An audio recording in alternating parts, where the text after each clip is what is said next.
Okay, so thought 3 keen denta again. We've got 3 done, and I'm at another one here. Now, rather than go and put up another video of me doing a full strip and rebuild on it, I just want to put up anything that I find interesting. So what I've already done, and I've probably showed this already, is I put this into the chuck of the drill and just gave it a quick polish up there from sitting here. It just gets a little bit of surface rust on it, and when I blow down through there, those 2 holes seem to be blocked. So what I do with that is I get a bit of wire and I work it into the hole, or if you have a sharp pick, straight pick, don't be frightened at poking it through, because at the end of the day the most important thing is that these holes are clear. It's not going to make a difference if they're a bit bigger. I don't know, if they were completely blocked, I would actually get a drill bit at them, because it's important. Yes, we have a sealed bearing, and it's not going to be relying on oil like the original bearing being open. The original one is an open ball bearing, like so. That did rely on the oil coming down there, but we still need oil to come down through here, and you can see the kind of crap that's coming out through there. We still need oil to come down this shaft and to come out those holes, because if we probably noticed before, the auto advance lad has to go on there and slide very freely there. Some of them were fairly notchy before. So after you do that, bring it over to your air gun and just give it a dart and make sure that it's clear. And then you can play this like a tin whistle. You can block 2 holes.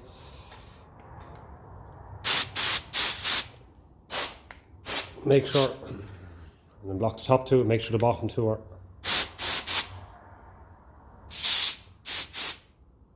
clear. And they are. If you have to spray down a bit of WD-40 down there, do it.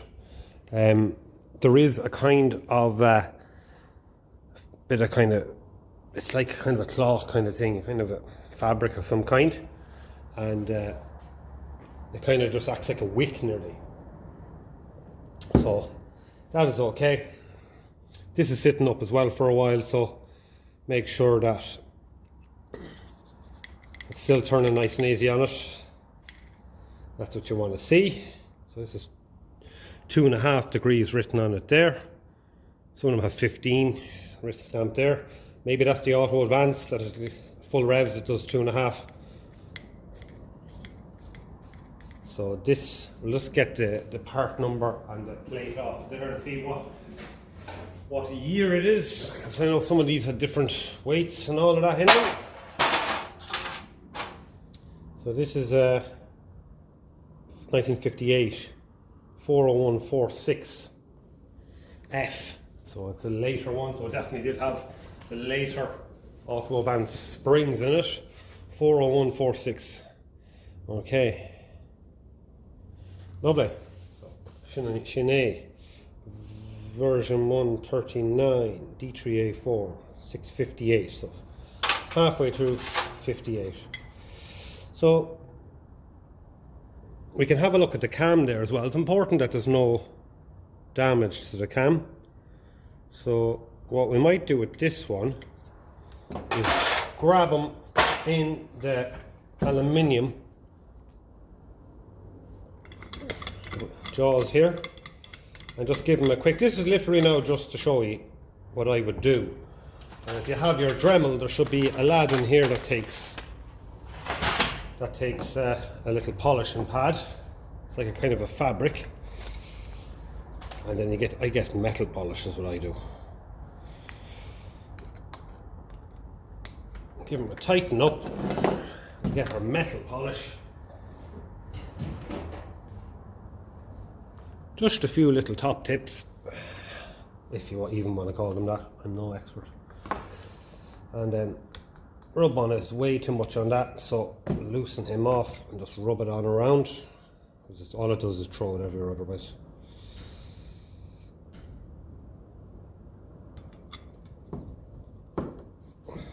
Okay, and left, rub it on the pad. How's the camera looking? A little bit high now. And just give it a dart.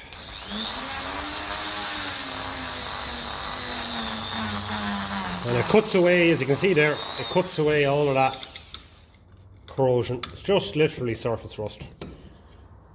It'll cut it all away.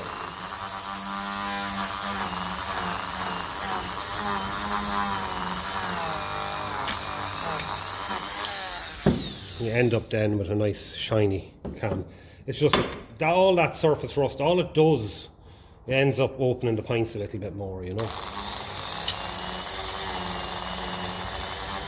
And then in some cases, one side could open them a little bit more and the next side then wouldn't, and you'd have an engine just running a little bit on the level.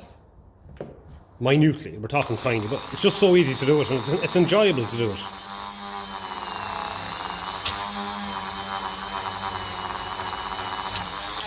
And this metal polish isn't abrasive enough to actually cut any, you know, material off it.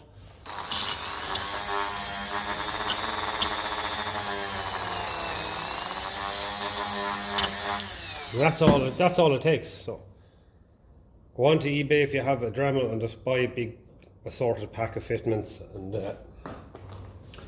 you'll be surprised how often you can use them. Jobs like this now, a big drill wouldn't be any good. Like, the difference it makes is it takes years off it. You know, that's just going to be a little bit more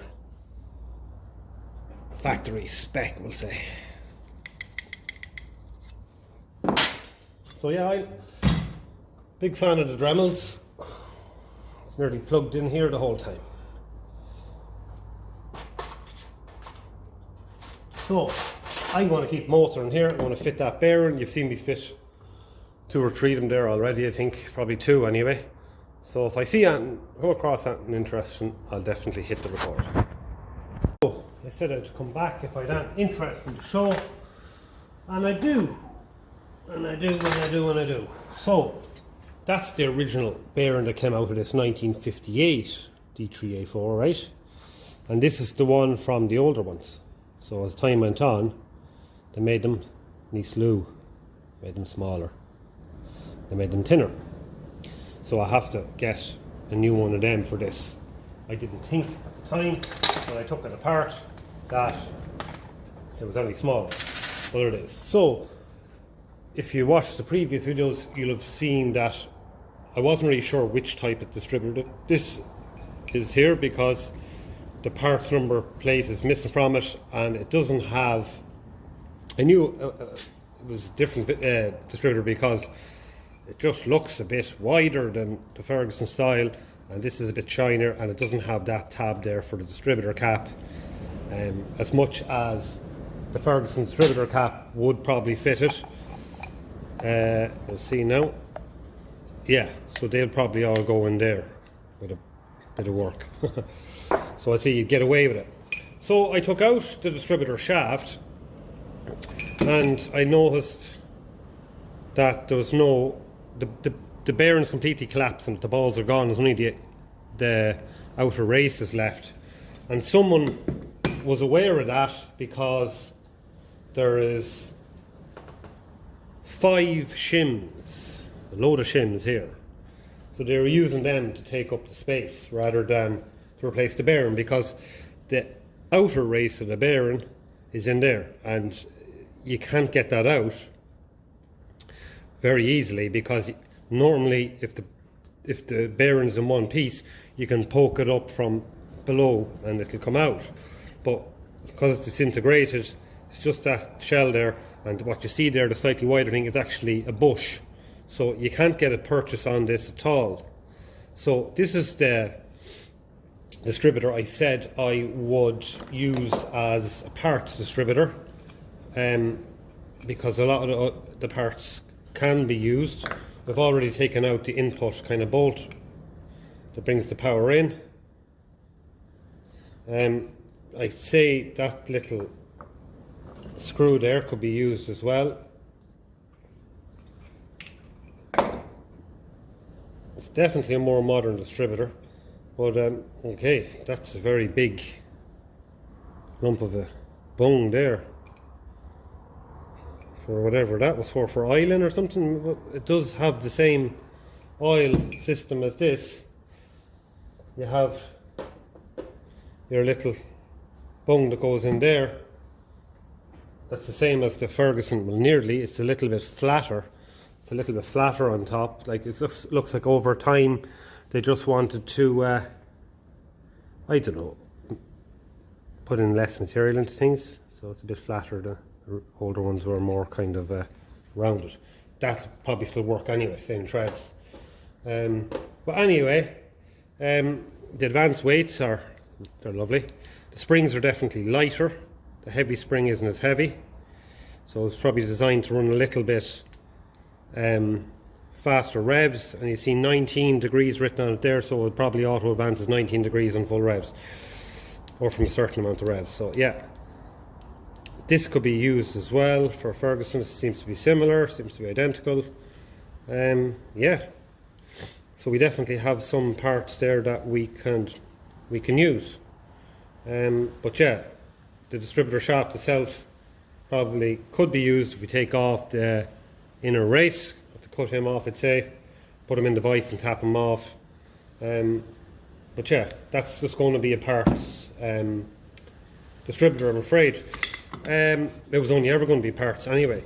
But since we do have one distributor here with a little bit of a strange, not strange, I suppose it was just to keep it going. I suppose they put a shorter cap clip on it.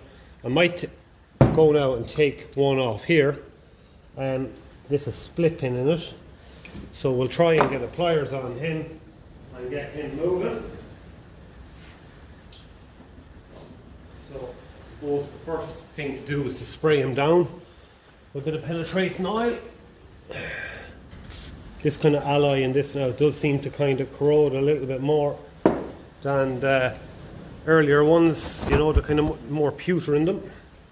This definitely has a bit more of an alloy in it, as in aluminium or so. So we're getting a bit of a twist on him there now. So we'll try and save this clip and fit it on the one that it's missing, that's missing one over there. Bit of a twist and a bit of a pull through. This casting here seems to be stronger than the earlier ones, so that's no harm. Nice split pin there. And a nice cap clip. So we'll go and have a look and see if we can do anything with this. We'll take this off first. It was a good modification because it worked. Neat enough now, in fairness. I'm all for that, and I'm going to keep that because you never know when you might need it. And we know it worked. Just have to plug that hole. That's all I have to do, but that's easy enough. So down here, okay. So we can now get our cap clip, and we can get our, so there is a split pin on this side. So by fitting on the other side, we are, you know, keeping it the same. So probably a little bit too much stuff on this workbench, but anyway. So that is not the split pin, that's the roll pin from the drive dog. Good thing I found that, because that can be reused again. Our split pin is there somewhere. If I have to get a new one, I will. There it is. Have to get a new one, I will. Oh, we have it there. Okay. So it's just going to be a small little thing, but it'll make this look a little bit more correct. Just make sure it goes in there fairly handy. I don't want to go breaking this.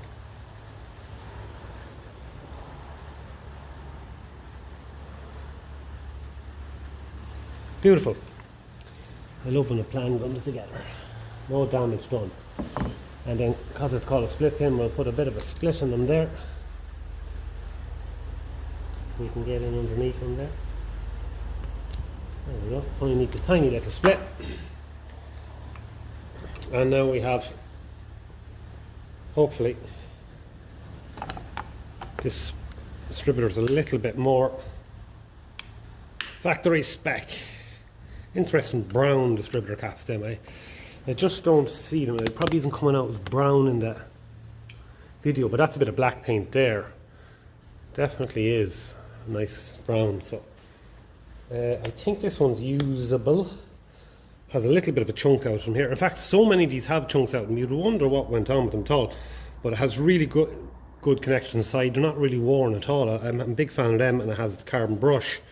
But we gave him a bit of a shine up yesterday, so I definitely think I will put that on my own gold belly and see does it run with it. It should do. That'll definitely be a nice little experiment.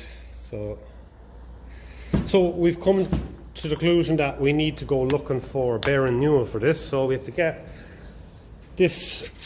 I remember seeing online there is two types, so I'm fairly sure I'll be able to get that other one. And that's held up this particular rebuild, but it's okay. We're going to come out the better of it. We are going to sort that. It's only going to be a matter. And the worst case scenario, my company there in town that does the bearings will probably be able to work off that original part number anyway. Yeah, so we went to did things slightly different here. We just put a little bit of I had a bit of varnish, clear varnish, going on something one of the days, and I just gave that a quick little rub of it. And I like the finish on it. And this got shot blasted and kind of polished up. So we just went about things a little bit differently, and we used the metal polish on that as I showed. So we're slowly improving things, refining things as we're going along. This case, yeah, we're going to take the hit on this one. We're going to strip it back to, bare shell. I might tap out that bushing as well as to get a look at it. We're just going to not even take the end. This isn't a proper Ferguson 20 or Ferguson 30 distributor. It would have worked, but so would the likes of what went into your Mini and all of that would have worked, because I remember being a young lad and we bought a Ferguson for a very small amount of money with a moan bar, and it was missing its distributor. There was some it was after getting raided for parts. I'd say that the parts vultures got it in the field before we got it. So I remember we called into a neighbour who had made a kind of a go-kart out of it with a mini engine in it, and it was left in the ditch. So we got the distributor, and I remember going to an Auto Factors of the old Shell garage, and coming out with my condenser and my distributor cap and a set of pints from, I think, what was a Mini. I still actually have them in my box there, kept them, Intermotor. And we got it running on that, but it did have a strange sort of I think it was a vacuum advance on it, so rather than a mechanical, so probably wasn't 110% ideal. But we're going to salvage another clip off that, because we've already had to fit another clip onto one that was missing. So at least we have a nice solid clip, so that can go into our spare parts box, and that could prove to be handy one of the days. So I think what we'll do for the fun of it, for nothing else now but just the fun of it, is actually tap out, because we're down to the bare casing now. Apart from that grub screw there, I don't really know what it was for, because it's not going in far enough. Unless, I keep saying it's maybe oil. I can't think of anything else. Like this, maybe the plate was over that, the number plate, and that was also functioning as an extra oil hole. I don't know.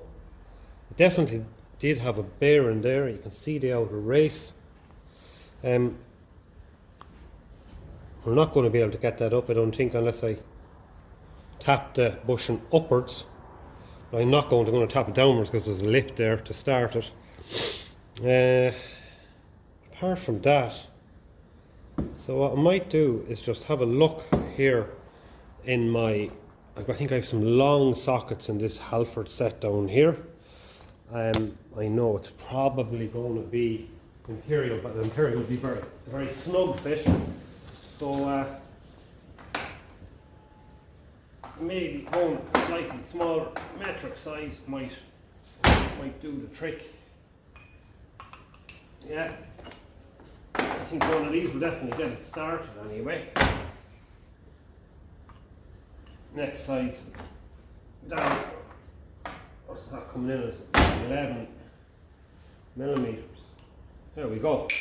So what we'll do is we'll give him a batter now and we'll see. We don't have, this is just to get a look. I have a feeling that this bushing as well is longer than what's in the older ones. I'm just going to have a look here and see. Yeah, it is. It's way longer. It's about twice the length of the older bushings. So, yeah, interesting. We'll just see now if that's going to go hitting there. Probably going to go hitting there, is it? Underneath. I might just see if we can get it moving. Now, so, look, we'll have it.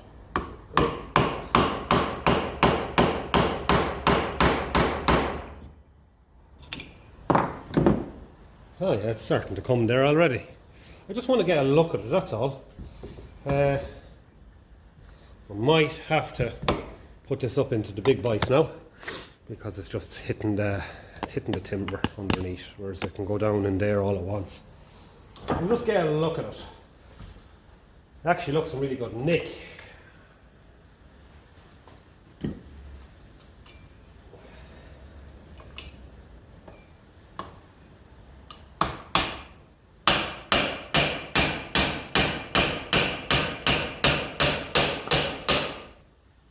There's one of them anyway. So it's a two-piece bushing.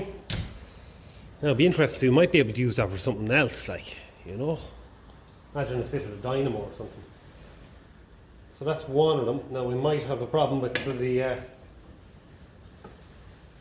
socket getting stuck, but look, we'll definitely be able to tap the socket back up.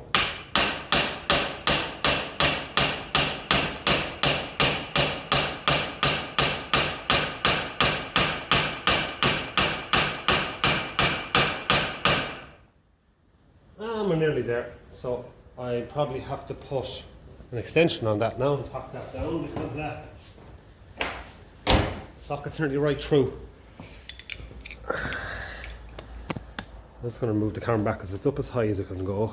If I go angling it back much more, it'll fall off.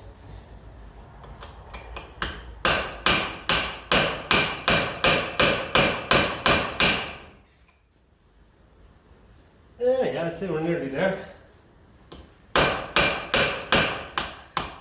Oh, I see what's happening. The top of the socket is wider and it's getting caught. We're just about out. So there's two in this one. It's interesting as time went on. They skimped on some material in some ways, and in other ways they added more. So we'll just tap that. We'll just tap that socket back a bit because I think I might need something better now to tap that out.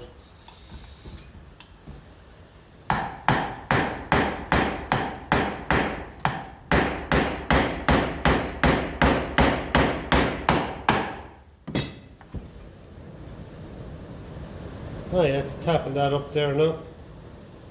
Don't want to make shit of my extension or socket. That said, so I might go and use a punch.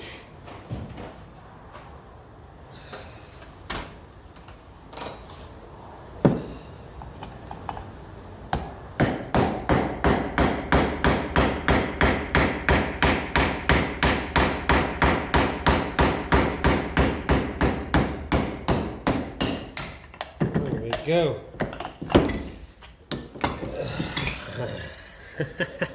I know we have to get this out of there. Fun times, he said. Anyway, I'm going to pause the camera, you're not seeing that. Okay, so I'm just going to try it now. The brass punch, literally just coming out now. Shouldn't take much. There we go. Now we can go and compare. So one is fairly long and the other is a bit shorter. What do I think happened? Well, I think this was sent in for reconditioning.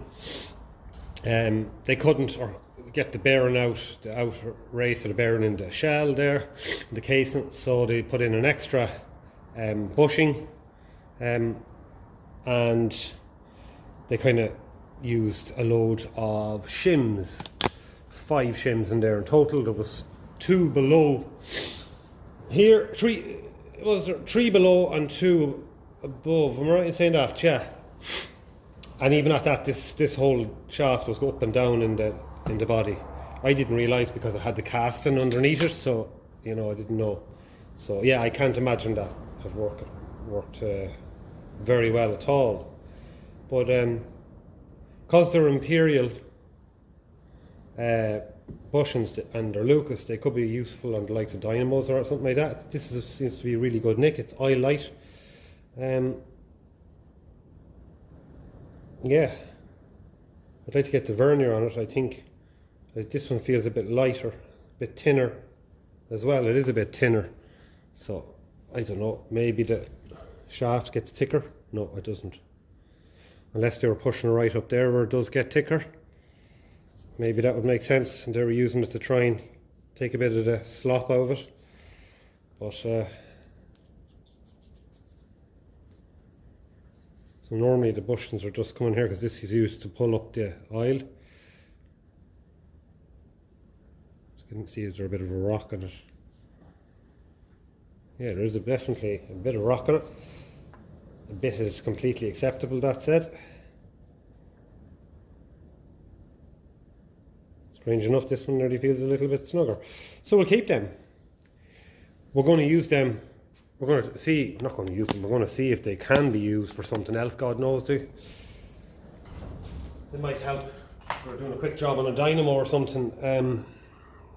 Yeah, because normally you see what happens is your truss washer will be this side of the bearing, whereas they had packed it all up. So yeah, something was going on with that. So this is nice, it's oiled. You can see someone had oiled it. You can see the shiny oil on it. So they seem to be the same as the earlier ones. Nothing different there. Definitely got a bit of use in its life. You can see the marks from it rubbing. A fair bit of wear there, so like it definitely, that's the lighter spring, so it's any wonder it's worn. Yeah, that's the one that would have come out first. This is the heavier one. So yeah, these weights themselves are reusable, but I don't think any distributor needs new weights as such. They're usually grand, they're usually fine. It's the spring sometimes that can come off for whatever reason. Yeah, so I might talk to the distributor doctor and try and get an idea what model this distributor is and see what was used for and out of interest. So that's what happens there, and them holes there stop it advancing too much. Anyway, it's interesting. So it is. It's all interesting. So we'll definitely keep these as we're not going to throw them out, that's for sure. As much as they're not going to be any use to us. You might see that them spring sets are usable for some Ferguson 20, I don't know.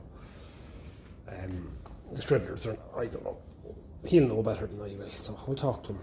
I might send some pictures on to him and we'll see what it is. So for now, that is about all. If I want, and I will, I suppose, I'll do a bit of a tidy up on this. Seems a bit more galvanized than the earlier ones as well. The rust on it, the other ones didn't suffer from rust. So that was another change, cheaper. This is definitely more galvanized as well, rather than higher quality metal. It does feel heavy. I still have the lock tab there, so we'll take that off there. We'll straighten that lock tab up as well. Bent right in, So we'll give him a little straighten. He's a nice original nut and bolt there, because mine has kind of a lazy kind of a job done when I bought the tractor, the kind of a gutter bolt on it. So we'll definitely be able to repurpose this. There we go. Nut and bolt, because I could do with one. And the clamp I don't need, but the nut and bolt I do. And we've gained, of course, two of these little studs, and I think they're probably the same as what holds on the coil. Apart from them two applications now, it can be hard enough to find them. So I like that. But yeah, I'm just going to, well, I was going to clean up the clamp, but sure, I'm not really going to be using it. So I won't. But we'll put it back on, we straighten out the tab. I will use this nut and bolt on my own one whenever I go changing anything on it. Okay, casting seems to be coming in as a Ferguson part number anyway. There's a gasket there that we probably could salvage, even just to make a template for a new one if we wanted. But apart from that, I think it's fair to say that casing is stripped down as it's ever going to be, bar that little grub screw there. I'm going to leave that in it. I do have a little box for all them parts, but to be honest with you, I think it would be better left in it, just in case we do need it. I'd sooner find it there. So our parts box is getting replenished with some usable parts. From that, so yeah, so sometimes it's little things like that that make all the difference in the world. When you're working on these things, we got a nice input bolt off it as well, rather than this homemade kind of a job. Don't like that. Cap clip, that, and we got two of these. Sometimes I put these into my own box of studs and spring washers, but no, we're going to keep them there, because I think actually, when I'm looking over at one of them there, this one here is missing. I think I actually took the nuts off it actually. That one there is missing its nuts. So we could always salvage them if we have to.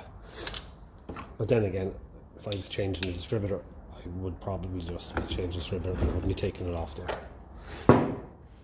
Okay, so that's about it. Until I go and get a smaller bearing for this lad here, being 1958, it's any wonder. They probably made things smaller by then, and we'll get that and we'll get that back together, and then we can start tearing into a few more. So apart from the small little job we did on the likes of him, make him a bit more complete, and we salvaged this input bolt and all the fittings of that other distributor. Apart from that, I think all we can do is we've him to strip down. He's going to be my spare one, because he's in 1956. Really good nick. Very happy with the bearing on him. He feels A1. I wouldn't even bother stripping him down. We have another one here that's 1949. So we'll definitely give him a strip down next and see what is going on. Quick little look at her there. Everything looks good. The cam looks really clean. Points don't look too bad. Not Lucas. So yeah, he's the next lad for shaving. Okay, just another little pointer here, right? So I've been letting this parts number nameplate kind of soak in a bit of paint and varnish stripper, because if I was to use that an abrasive on this, I'd end up taking off the bit of paint that's on it, because there is some black paint on it, and I think the Lucas itself is actually painted on. Well, it's not painted on, there is kind of a black paint on it, so if I use that and very abrasive on it, it is just going to go taking all that away and off. So this was painted over at least once with grey and then again with red, as you know, I think kind of happened a lot there after the red 35 came out, you used to see people painting the grey Fergies red bodywork anyway, and even the grey on the chassis and stuff. Kind of gave them a bit of a fresher look, more modern look.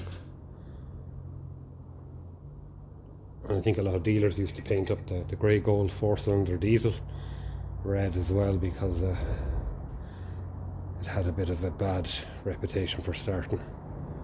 So when it looked red, at least they might have thought it was the 3-cylinder engine. I don't know, but it did happen. You do see them. So just a little wipe of this is the best way, because you start hitting it with even Scotch Brite and you're going to take off the bit of paint that is on it. So you don't want the bit of paint underneath the red and grey, the black.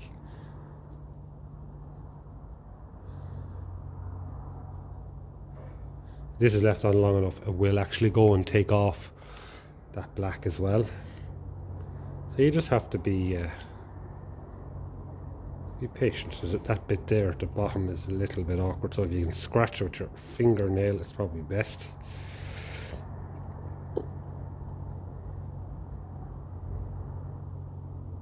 And it slowly will, because it is nice. This is the identifying kind of plate.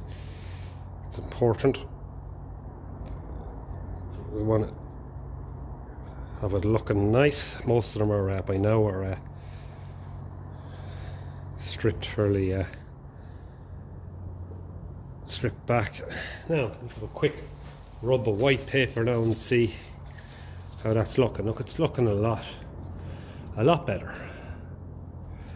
It's probably took off a bit more than we wanted, but it's either that or we were hitting it with something abrasive. What other option would we have? At least we can see now, we can read the part number nice and clear and the date nice and clear. So it's a 40146D and the date then is 349. So this is a 49 one. That's sort of cleaned up lovely. And what I do then is just give it a quick wash with WD, just to take off any of that solvent there, because that will keep doing its thing and you'll end up with the likes of the Lucas will come off it, and you don't want that, because it is kind of a strange sort of a, I don't know, what would you call it? It is a kind of a paint of a kind, I'd imagine. So there's a small little bit there and that's after coming off. Lovely. So the back of it, I'd usually clean up the back of these a bit as well, because if there's a lot of stuff built up in them. And the reason why I do that is it ends up just sitting at, when you fit it, it ends up kind of just sticking out a bit. So just to get it sitting in a bit neater, you can just scratch off a bit back there. This isn't going to go rusted or anything. Just any of the big lumps. A lot of it's only old dirt mixed with oil and grease and all that. So just a quick rub, the heavy of it off.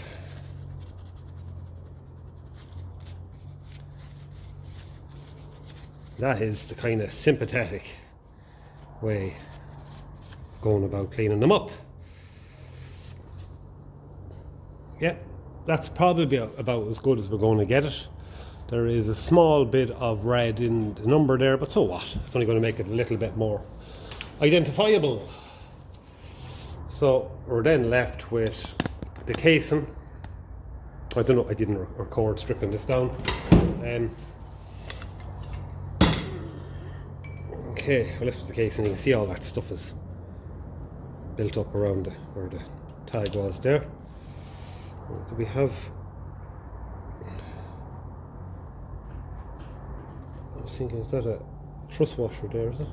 Or is it just dirt? It's just dirt, we're fine.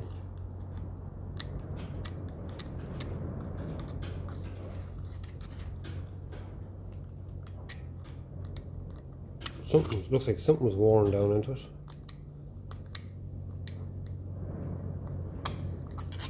I'll have to clean that out a bit, so I'll get a bit onto the drill and just see what that is, 'cause that's interesting. Okay, so kind of started using the drill as a bit of a lathe lately.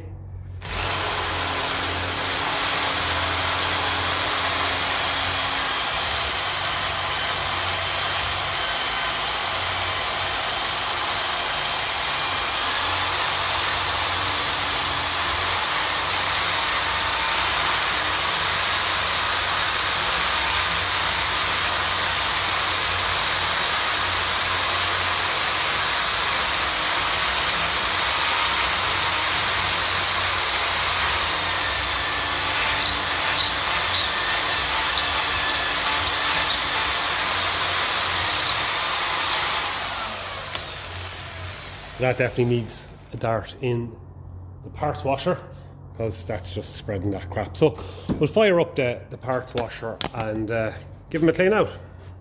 Okay.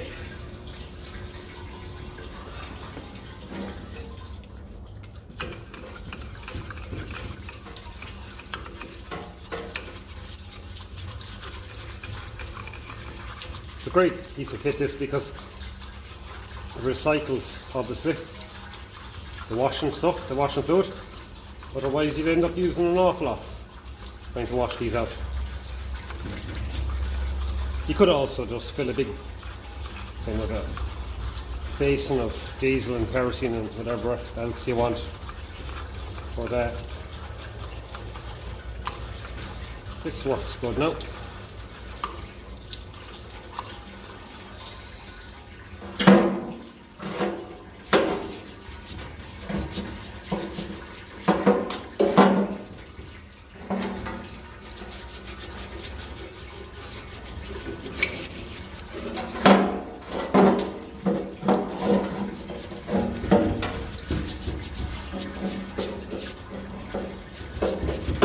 Stiff brush.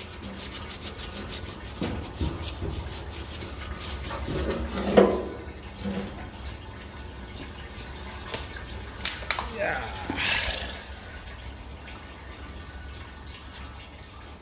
Lovely.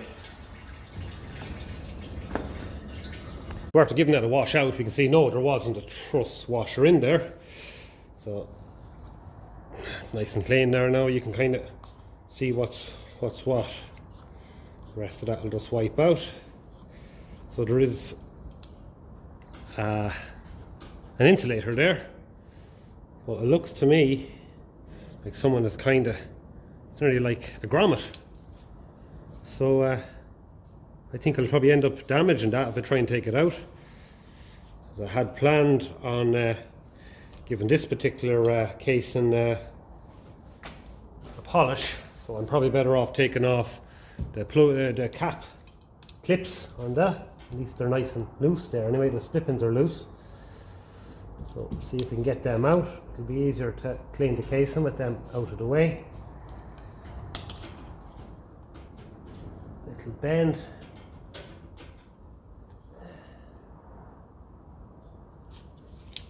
See if they'll wiggle on out, because it can be a little bit of a nuisance.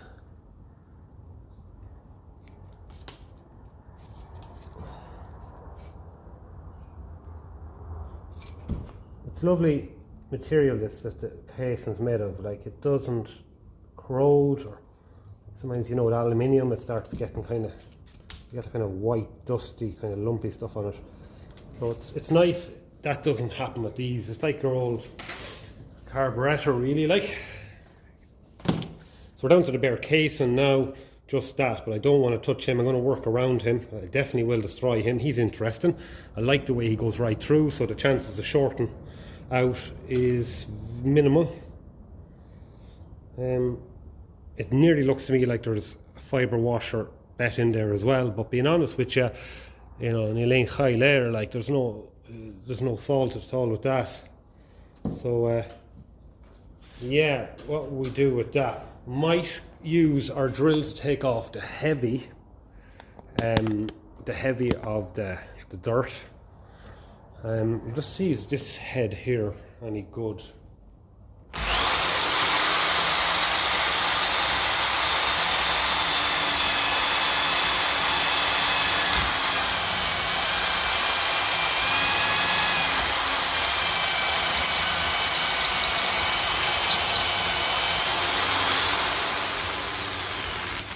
turn that away from me.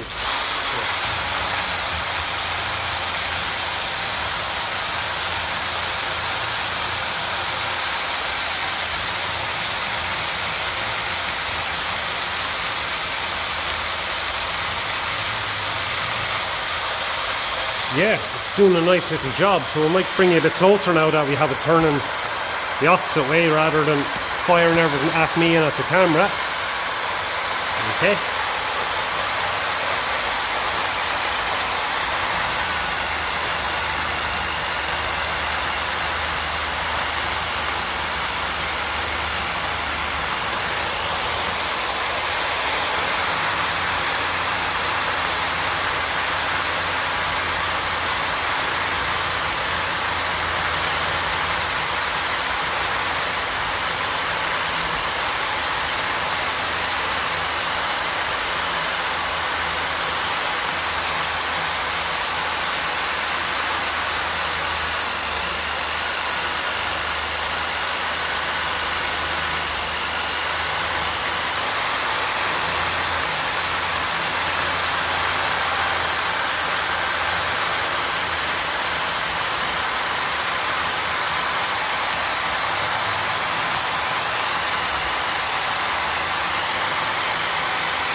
Okay, that's working out very well. The Gary Gamalish.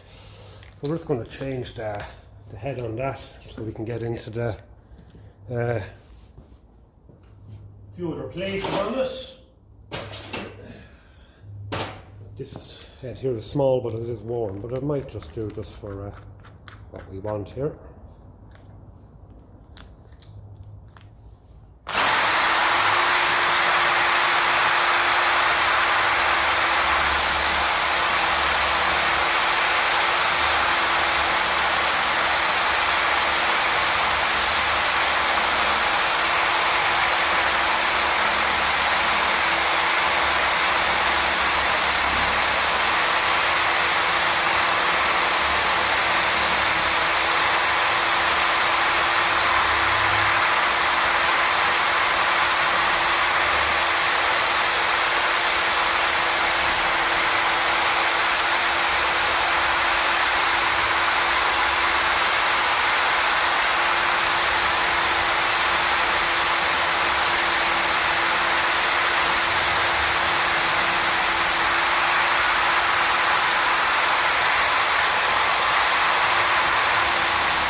Okay, that's sort of getting most of it out, and some places just a little bit harder to reach, and that's where Mr. Dremel comes in, I think.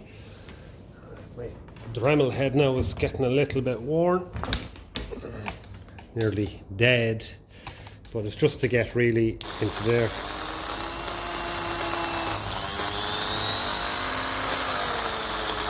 That's literally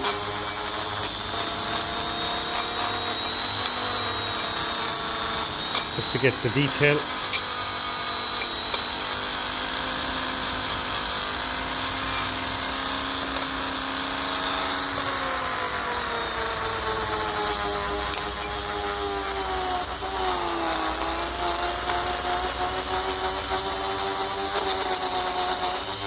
Remember that cap goes as well, because that can be a little bit sticky as well.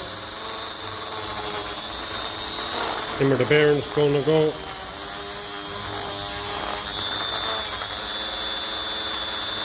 To loosen that dirt up there so we can give it a wipe out.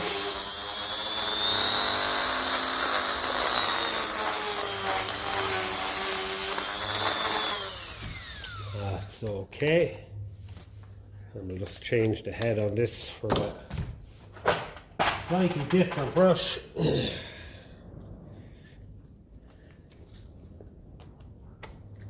Let's give down where the bearing goes there, just a little bit of it.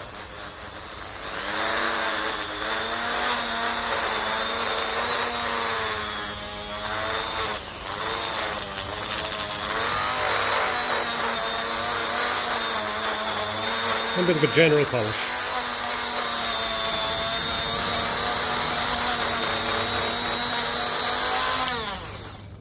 Okay, turn that power down, doesn't like too much power. Anti-degrease wipe.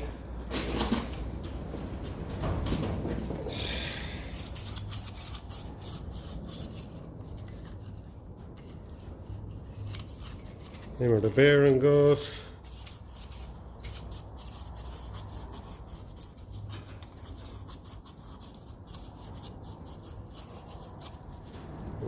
Okay.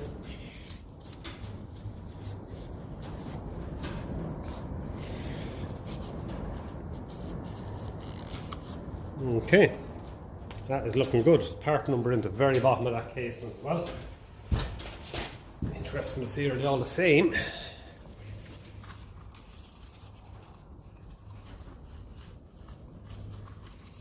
Just cleaned up well.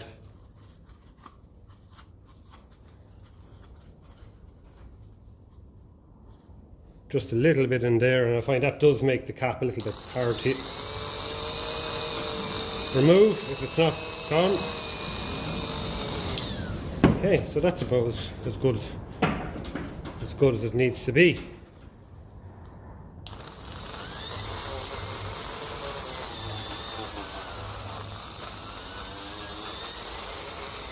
Lovely, Sinead. Lovely. So because one of the springs is slightly weaker, you can see the mark that it makes there compared to over here. So that kind of tells you which way the springs have to go. Anyway, so we have a new bearing on there, an RLS 4. So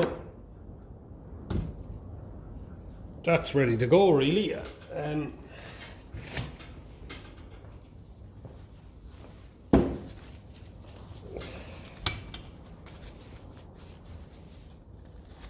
Everything's cleaned up lovely.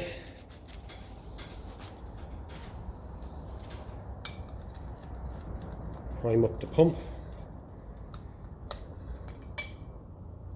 Run a little bit down into that eye light bushing. I think that's everything. We have our truss washer up in there. So lovely. We have to give him a tap of the plastic hammer.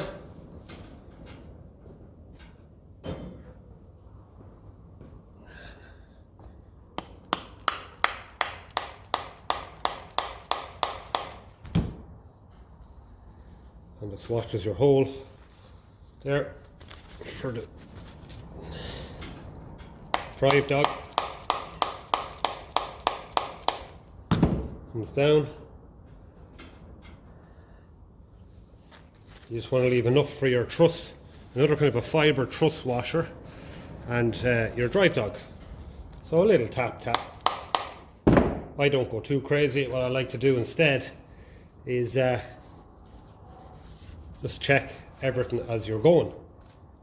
So we'll go and get the parts we need, and we'll try it for a fit.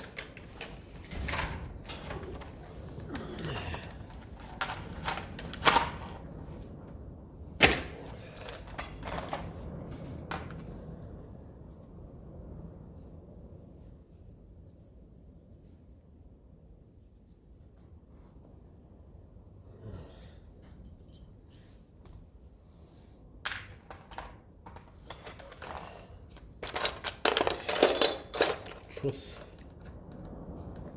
I have one spare. I think there's one knocking around in here somewhere.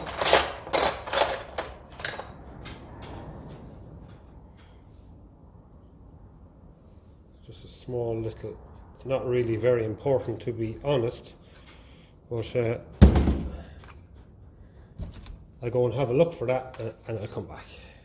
Okay, so the truss washer there, found it there, it's actually fibre, right? It's not very important, so if you are going to replace one, make sure it's loose, because there's a few little threads at the bottom there and they pull the oil up into the oil light bushing, so it has to be kind of loose.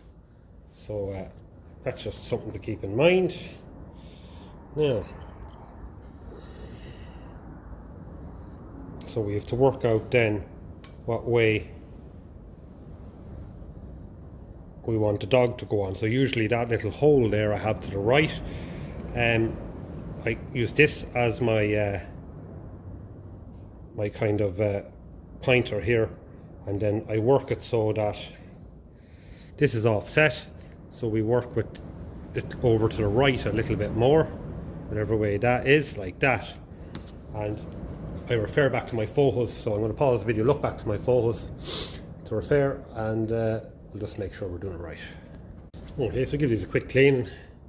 So this is definitely the looser one compared to this. So it's obvious that this goes on this side here. I confirmed that from looking at the photos anyway. But regardless,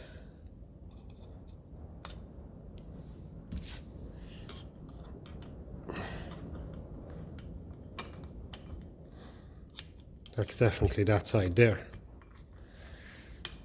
And then this.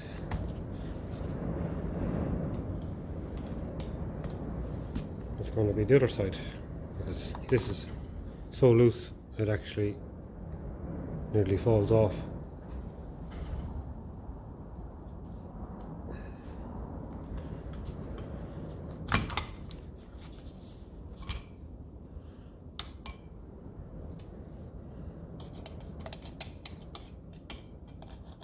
You can now look there where they're going to be moving.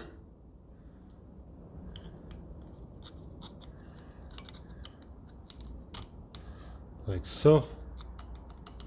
Oh yeah, they feel perfect.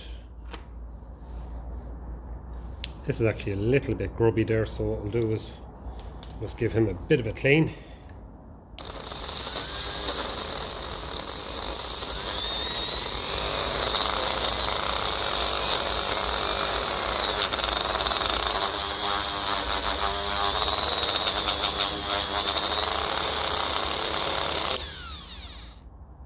Forget now if I gave this cam a polish.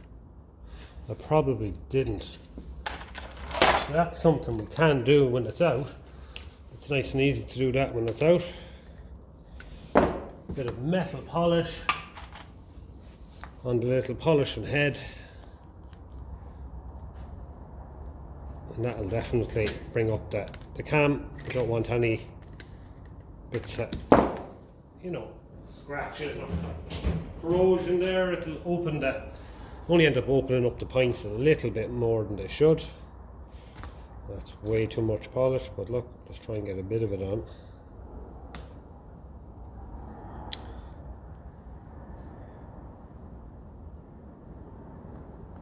Loads of polish. Make sure speed is right down.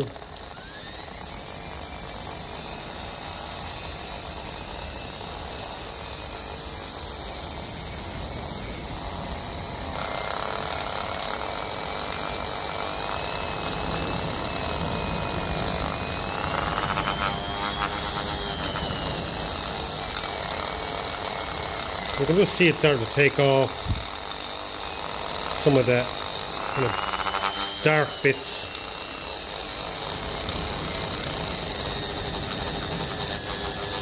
I won't take them all out, but it'll definitely smooth them. It'll smooth them up enough that it's going to open the pints a bit more evenly, we'll say. and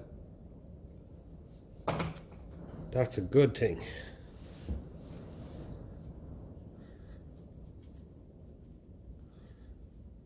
Okay.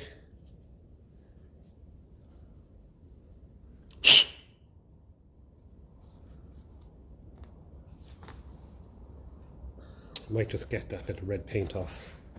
To be ran the polish up here a little bit more, just to bring it up a little bit. Sure, why not? We have plenty on the pad, so maybe that's something I'll do from now on. Or if I'm looking for something to do one of the days, I can go back over the ones that are done. Just take out this little bit and give it a little polish up with some metal polish, because it's not abrasive at all.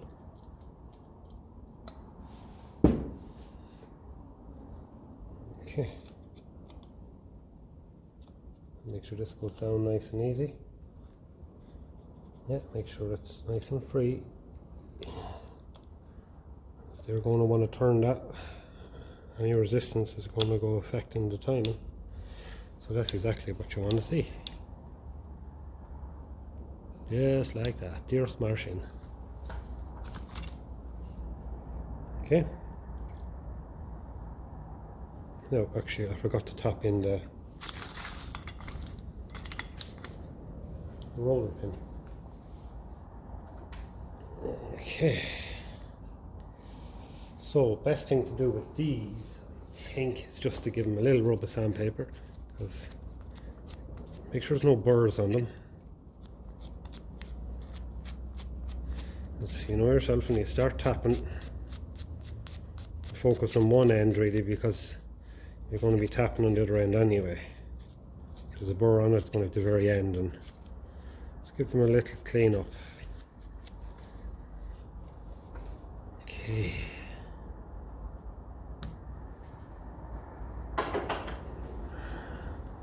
Will it be ug and chin the cosur? Little tap of a hammer.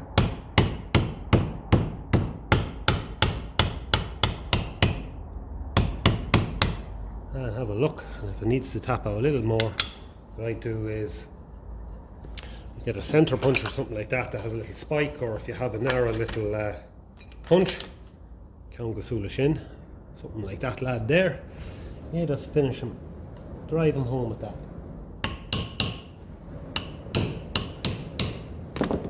And you have a look, let's try and get it roughly equidistant. Okay, so this is, to me, actually feels a little bit too tight. First time ever, so what we'll do is we'll take these out, keep them in order. Just going to give this a tap down. All of a sudden that's gone a little bit tight for my liking. It's probably down to that truss washer there. That spare one I had, there wasn't actually anyone on this, so we might have to tap out that again. That's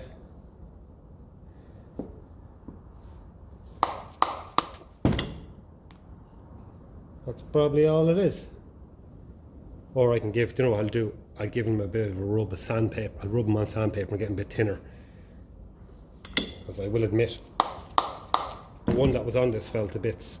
So it's probably just a bit in too thick. That's all okay. We can work with that.